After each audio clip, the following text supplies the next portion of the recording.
گزرا نے بہت بڑی بڑی باتیں کی اور تازہ ہی ایک وزیر نے بہت ہی بڑی داستان گوئی کی، ایک لمبی فہرست اپنے کارناموں کی سنائی۔ بہت خوشی ہوئی، انہوں نے اتنے کارنامے کیے خیبر پختونخوا کے، وہ ادھر موجود نہیں ہیں، لیکن میں ان کی شان میں ایک شعر پڑھ لوں گی۔ یاد ماضی عذاب ہے یارب، چھین لے مجھ سے حافظہ میرا۔ میں ان کو یہ شعر اس لیے ڈیڈیکیٹ کرتی ہوں کہ میں نے ان کی بہت تقریر بڑے غور سے سنی، ان کے سارے کارنامے بھی نوٹ کیے، لیکن مجھے لگا کہ یا تو میرا حافظہ کھویا ہوا ہے یا ان کا حافظہ کھویا ہوا ہے۔ اس وقت جو مجھے یاد آتا ہے وہ وزیر دفاع کے ہیں۔ میں نے 1 گھنٹے کی تقریر میں کوئی ایک بات ان کے کارناموں کی نہیں سنی جس میں انہوں نے اپنی وزارت کی بات کی۔ انہوں نے اپنی تعریف ضرور کی جب وہ سی ایم خیبر پختونخوا تھے، تو اب میں دعا گو ہوں یا تو یہ شعر کی طرح ان کا حافظہ کہیں چلا جائے تو وہ ان کو جو بار بار آ کے یاد آتی ہے وہ ان کی یاد چلی جائے اور وزیر دفاع بن جائیں۔ ہمیں ایک سٹرونگ اس پرسپیکٹو میں، جبکہ ملیٹنسی کی بات ہو رہی ہے، ہمیں سٹرونگ وزیر دفاع کی ضرورت ہے۔ اور یا تو میں وزیر اعظم کو سفارش کروں گی کہ پلیز ان کو واپس خیبر پختونخوا بھیج دیں کہ انہوں نے جو اتنے سارے کارنامے ہیں وہ ان کے جاری اور سارے رہیں۔ جناب اسپیکر، مجھے شکوہ برائے شکوہ کا کوئی شوق نہیں ہے۔ میں اپنی کچھ پوائنٹس لکھ کے آئی ہوئی تھی بجٹ کے حوالے سے، اس ملک کے سیاسی پس منظر کے حوالے سے، جو میں اس ایوان آپ کے توسط سے پاکستان کے عوام کو اور ایوانوں میں جو پاور کوریڈورز ہیں ان تک پہنچانا چاہ رہی ہوں۔ لیکن سب سے پہلے میں اپنی تقریر کا آغاز، کیونکہ آج وہ مبارک دن ہے 21 جون، جس دن ایک ایسی شخصیت پیدا ہوئی جو اس ایوان کا بھی حصہ رہی، اور 2 بینچز جو اس وقت خالی ہیں دونوں طرف آئل کے، انہوں نے وہ دونوں سیٹس آکیپائی کی۔ وہ لیڈر آف دا ہاؤس بھی بنی 2 دفعہ، وہ لیڈر آف دا اپوزیشن بھی بنی 2 دفعہ۔ جناب اسپیکر، آج ان کی 68 سالگرہ ہے۔ میں اس موقع پر، وہ اس ہاؤس کی رکن رہیں، وہ پاکستان کی کم عمر ترین پہلی خاتون وزیر اعظم رہیں، میں آج ان کو خراج تحسین پیش کرتی ہوں۔ جناب اسپیکر، نہ صرف کہ وہ وزیر اعظم بنی، انہوں نے اس ملک میں وہ سیاسی تحریکیں لیڈ کی جن کی وجہ سے آج ہم اس ایوان میں کھڑے ہیں، اس ایوان میں بیٹھے ہیں، آزادی سے تقاریر کر رہے ہیں، اور اس کے لیے بھی ان کو میں خراج تحسین پیش کروں گی۔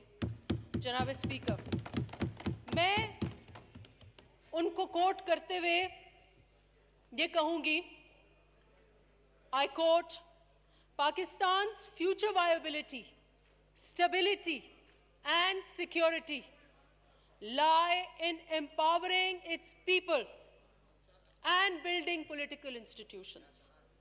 My goal is to prove that the fundamental battle for the hearts and minds of a generation can be accomplished only under a democracy.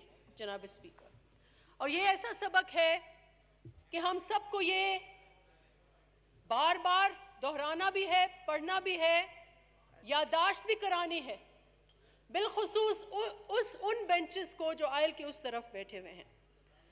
جناب اسپیکر، افسوس سے کہنا پڑتا ہے کہ جو گینز ہم نے کیے اس ملک کی جمہوریت کے لیے، اس ملک کی پارلیمان کے لیے، جو قربانیاں دیں شہید ذوالفقار علی بھٹو نے، شہید بی بی نے، کیوں یہ محسوس ہو رہا ہے کہ آج وہ رائے گاہ، خدا نخواستہ وہ رائے گاہ نہ جائیں؟